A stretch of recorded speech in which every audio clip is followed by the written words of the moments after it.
You know, it's funny. Usually when you watch a magic trick, like a grand stage illusion, you are perfectly aware that you're being fooled. Oh, yeah, for sure. That's the whole point, right? Right. The magician shows you an empty box, they wave a wand, and suddenly, boom, there's a dove. And you know the dove didn't just, like, materialize out of thin air. Right. There's a trapdoor or a hidden sleeve somewhere. Exactly. You just can't see it. And the fun of the trick relies entirely on your willingness to look exactly where the magician is pointing rather than, actually inspecting the table itself. People just inherently prefer a simple, satisfying illusion over a really complicated, messy reality. It's just human nature. Which is totally fine for Vegas. But when you step into the world of global economics and these multi-billion-dollar supply chains, we somehow just forget that sleight of hand even exists. We really do. We look at a shipping label, we see a country of origin stamped on the side of a cardboard box, and we just accept it as absolute truth. And relying on that simple stamp is incredibly dangerous, especially when the geopolitical stakes are as high as they are right now. Yeah, companies and consumers alike just want global trade to be as straightforward as reading a label. It makes life easier. But as you are about to find out, the box is lying to you. So welcome to this custom deep dive crafted specifically for you. We have a lot to get through today. We really do. We are staring down a massive, honestly kind of intimidating stack of sources today.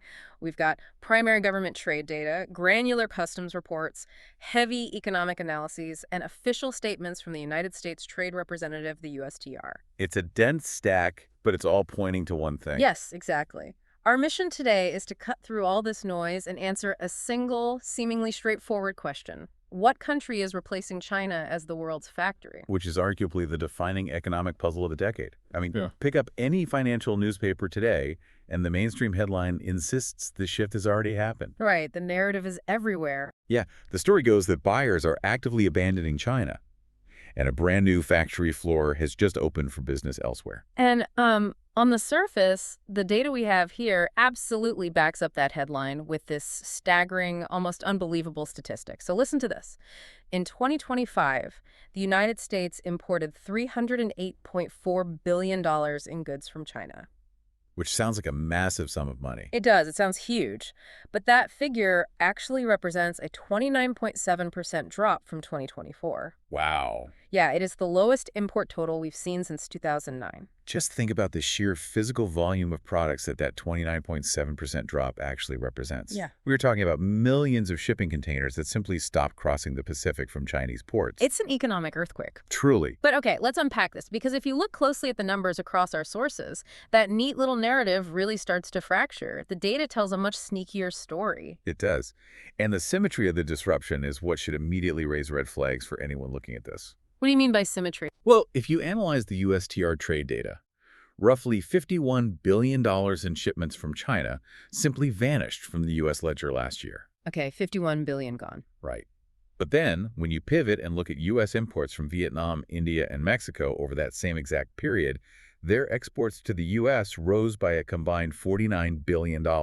Wait, hold on. So 51 billion disappears from column A, and then 49 billion just miraculously appears in column B. Exactly. On paper, it looks like a clean one-to-one replacement. It suggests the world just simply picked up its massive manufacturing infrastructure, moved it across the border or the ocean, and plugged it right back to the grid. Like it's just a simple copy-paste operation. Right, but the reality of global supply chains is just far more deceptive than that. Okay, so to really understand who is supposedly replacing China, I feel like we first need to understand how China even got the job in the first place, right? Because Yeah. they weren't always the undisputed center of global manufacturing. No, they certainly weren't. And to understand that shift, we have to look at this incredibly elegant economic concept. It's known as the flying geese pattern. The flying geese. Yeah, picture a flock of geese flying in that classic V formation. Okay, I can picture that. How does it apply to international trade? Well, there is always one bird leading the pack, right? Taking the brunt of the wind resistance, while the others trail behind, benefiting from the aerodynamic slipstream. Okay, so who was the lead goose? In the post-World War II era, Japan was the lead goose. They industrialized really rapidly, heavily subsidizing their manufacturing sector, and they basically led East Asia's economic rise. Right, Japan was everywhere in the manufacturing boom. Exactly. But as Japan grew wealthier, their domestic labor costs naturally went up. It just no longer made financial sense for Japanese workers to do cheap, labor-intensive manufacturing. That makes sense. You get richer, you want higher wages. Exactly. So by the 1960s, Japan began relocating those basic factories to the four Asian tigers. That's South Korea, Taiwan, Hong Kong, and Singapore. So they basically passed the baton to the next group of developing economies. Yeah, Japan moved up the value chain to complex electronics and automotive manufacturing, and they handed the basic textiles and symbol assembly down to the tigers. Got it. And then, fast forward to the early 1990s, the tigers experienced their own economic booms. Their wages went up, forcing them to hand the baton off again. So they passed it to? This time it went to the Asian four economies. So that's Indonesia, Malaysia, the Philippines, and Thailand. And most decisively, it went to China. Okay, so it's like this massive geopolitical relay race. One runner gets too expensive and hands the low-skill manufacturing off to the next. But didn't China just, take the baton, run entirely off the track, and build a massive stadium instead? That is a great way to put it. Yeah, China fundamentally altered the scale of the entire flying geese model. They didn't just participate in the relay, they completely monopolized it. Because I'm looking at the UN Statistics Division data from our sources, and by 2023, which is the most recent confirmed annual figure we have, China had captured an unbelievable 29% of all global manufacturing output. It's just a staggering number. Right. And manufacturing accounted for 27% of its entire GDP. So how did they actually manage to scale up that aggressively without having to pass the baton like the others did? They did it by heavily orchestrating what economists call agglomeration. Agglomeration. Okay, what does that look like in practice? Well, China didn't just offer cheap labor. The state poured trillions into infrastructure. They built these massive deep-water ports right next to hyper-specialized manufacturing hubs, like Shenzhen. Right, Shenzhen is legendary for that. Because they aggregated every single tier of the supply chain into one megazone. If you were building a smartphone in Shenzhen and suddenly realized you needed, say, a highly specific custom machined screw. You don't have to wait for it to be shipped from another country. Exactly. The factory that makes that exact screw was literally across the street. Yeah. No one else could compete with that physical density of engineering talent and raw materials. Wow. So they built an ecosystem so deeply integrated it felt impossible to leave until, I guess, geopolitics forcefully cracked the foundation. Yeah, exactly. The 2018 U.S.-China trade war really seems to be the catalyst that broke the stadium apart. It was. As tariffs rose in 2018, multinational companies panicked. Boardrooms realized that having 100% of their production bottlenecked in a single country wasn't just a supply chain issue anymore. It was a huge It's a massive geopolitical liability. So they birthed this defensive strategy called China Plus One. China Plus One, meaning keep China, but add a backup. Exactly. Keep your primary, highly efficient hub in China, but build a backup factory somewhere else, just to hedge your bets. Which brings us directly into the absolute chaos of the 2025 and 2026 tariff environment. Because this wasn't just a trade war anymore, right? It escalated into a global scramble for survival. Total scramble. We saw those incredibly disruptive Liberation Day tariffs in 2025, which, as we know, were subsequently struck down by the Supreme Court in February 2026. Right. But in their place, Washington implemented a flat 10% tariff under Section 122. And this was applied universally to almost every trading partner, just to establish a baseline. Okay, so everyone gets a 10% tariff. Everyone. However, Chinese goods were still buried under separate targeted Section 301 duties running anywhere from 25% to 100%. So the playing field was just violently tilted against them. Multinational CEOs are basically being forced at gunpoint to diversify out of China. They had no choice. So if you are a corporate executive trying to survive these tariffs, you have to execute a pivot. And looking at our sources, it seems like companies are choosing one of three distinct survival strategies. Yeah, that's what explains that massive $49 billion shifting to Vietnam, India, and Mexico. Okay, let's break those down. Well, you can chase specific technical skills, you can chase raw workforce scale, or you can chase geography. Let's examine the companies chasing tech first. Vietnam has aggressively positioned itself as the new hub for complex electronics. And the numbers coming out of there are wild. According to Bloomberg's customs data analysis, Vietnam officially overtook China in 2025 as the top single U.S. supplier of laptops and game consoles. Which is a huge shift. Huge. And if you look at Bac Ninh province alone, which is heavily anchored by Foxconn's operations, their Phu Quoc factory exported $8.6 billion in electronics. That is just one factory. One factory. And that is double what they shipped in 2024. Smartphone output in that specific province is up 39.4%, and laptop output is up over 130%. It's just explosive, highly targeted growth. But alternatively, if your strategy is chasing sheer scale, you look at India. India is climbing a very different ladder, right? Yeah, they are leaning into their massive population to become the new global assembly giant. U.S. imports from India hit $103.8 billion in 2025, which is an almost 19% jump year on year. And Apple is clearly the heavyweight utilizing that strategy. Our sources estimate they have shifted 15 to 20% of their total iPhone production into India, attempting to replicate those massive assembly city models that work so flawlessly in China. Exactly. And then you have the third strategy, which is geography. Mexico is playing a completely different game entirely. Right, because they aren't trying to offer cheaper labor across the ocean. They are leveraging next-door convenience. This is the nearshoring boom we hear so much about. Precisely. Nearshoring investment in Mexico hit a record $40.9 billion in 2025, and that's heavily concentrated in automotive, aerospace, and medical devices. And the massive advantage they have is the USMCA, the United States-Mexico-Canada Agreement. The USMCA is the golden ticket here, specifically because of its rules of origin mechanisms. Right. So how do those rules of origin actually work in practice? Like if a car rolls into Texas from Monterey, how does it avoid the tariffs? Well, to qualify for a 0% tariff rate under the USMCA, Yeah.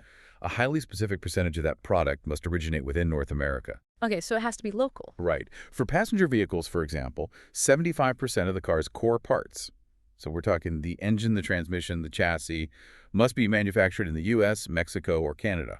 And if you hit that 75% mark, If you meet that threshold, the product crosses the U.S. border completely duty-free.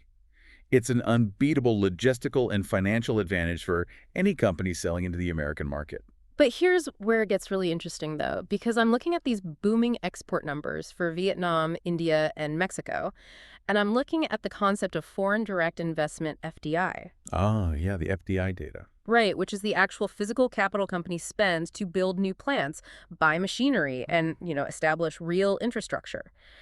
If Vietnam and India are churning out millions of new laptops and iPhones, why is foreign direct investment still falling in China? Wait, you mean if investment is falling in China, why aren't we seeing the boom align perfectly? Yeah.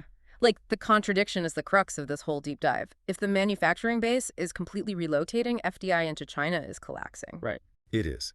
FDI into China fell 7.3% year on year in the first quarter of 2026 alone.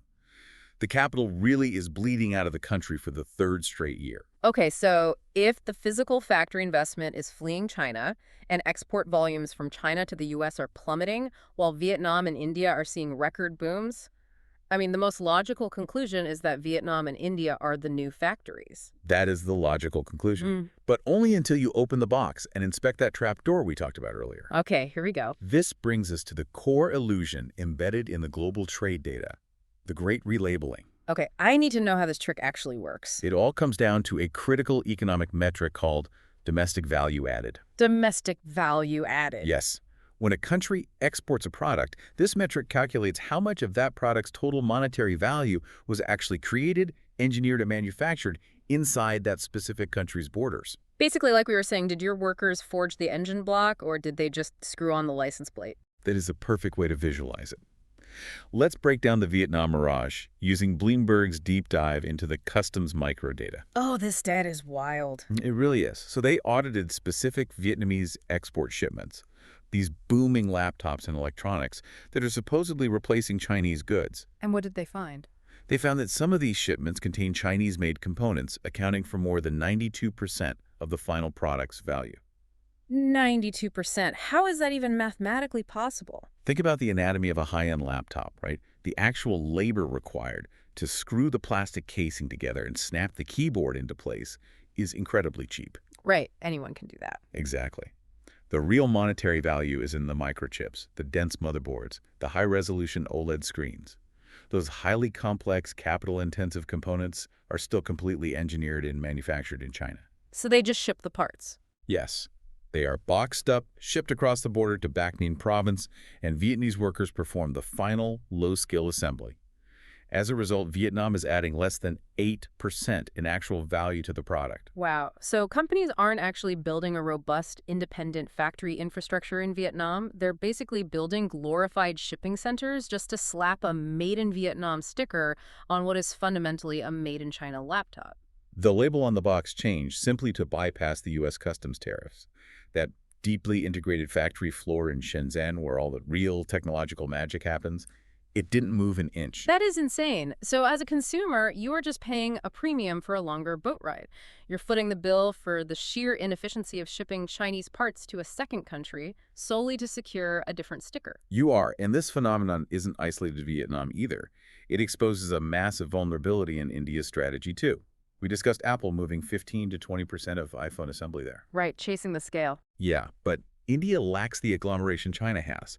Their factories still have to import almost every single piece they assemble. Right, because they don't have the factors across the street making the custom screws or the batteries. They don't. And so the domestic value added on an India-assembled iPhone hovers around a mere 19%. For comparison, when that exact same phone model is assembled in China, the domestic value added is between 40 and 45%, because the Chinese ecosystem manufactures the internal components locally. That is a staggering disparity in actual industrial capability. It is. And the ultimate proof of this illusion actually lies in India's own trade data. Because India is forced to import all these expensive Chinese parts just to assemble the phones they export to the U.S., India's own trade deficit with China exploded. It topped $113 billion by the end of 2025. My mind is blown. India is exporting record volumes to the U.S., but to achieve that, they are essentially acting as a middleman, funneling billions of dollars right back to Chinese component manufacturers. So China is still getting paid. Oh, China is absolutely still reaping the majority of the profits. No. They have strategically outsourced the lowest margin, most labor-intensive step of the supply chain, the final assembly, to their neighbors, while completely retaining their monopoly on the high-value engineering. Which brings us to a really compelling analysis in our stack today from the ITIF, the Information Technology and Innovation Foundation. They argued that economists and journalists are totally misinterpreting the data. They are. We aren't witnessing the rise of a single successor to China. The China plus one strategy is essentially a myth at this point. We are actually entering a China plus many reality. Yes. The era of the monolithic world's factory is dead and buried. China retains the deep engineering knowledge, the highly specialized component manufacturing, and the deeply entrenched supply chains that took 40 years of state subsidies to build. No one can just copy that overnight. None of its supposed rivals have replicated that. Instead, multinational companies are fracturing the final step, farming it out to multiple different jurisdictions. Vietnam gets a slice of tech assembly. India absorbs some mobile phone production. Mexico secures automotive finishing. So it's this fragmented, sprawling web, and China is still sitting comfortably as the spider in the middle. Exactly. But this fragile, relabeled ecosystem is currently on a collision course with a massive ticking clock in Washington, which brings this entire macroeconomic story right to your doorstep as the listener. The timeline here is really critical. So today is July 12, 2026. Remember that flat 10% tariff under Section 122 we discussed earlier? The baseline tariff that leveled the playing field for everyone except China. The very tariff loophole that made it financially viable to ship Chinese parts to Vietnam for a sticker change? Right. That 10% baseline was implemented on February 24, 2026, authorized for a strict period of 150 days. That means it legally expires on July 24, 2026. That is less than 2 weeks from today. Exactly. Less than 14 days before the rules of the game change again. So what happens if it expires?